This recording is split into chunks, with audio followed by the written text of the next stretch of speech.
श्री स्वामी समर्थ मंडळी, देवघर प्लाऊड किंवा मेटलचे असू नये, ते शिसम, सागवण, लाकडाचे किंवा संगमरवरी असावे. देवघरात एकाच देवाच्या 2 मूर्ती किंवा फोटो असू नयेत.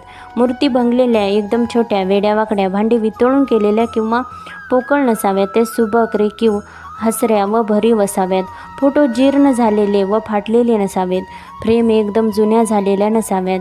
देवघरात आपल्या कोणत्याच मृत नातेवाईकाचे फोटो असू नयेत.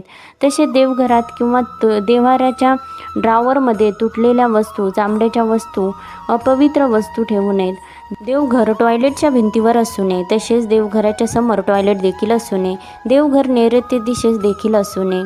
ते ईशान्य किंवा पूर्व किंवा उत्तर दिशेस असावे. देवघरातील मूर्तींना वाहिलेली फुले खूप दिवसांनी वाळलेली नसावीत. देवघरात जुने फाटके वस्त्र देखील नसावे. देवघरामध्ये धूळ देखील अजिबात नसावी. देवघर एकदम प्रसन्न व स्वच्छ असावे. धन्यवाद.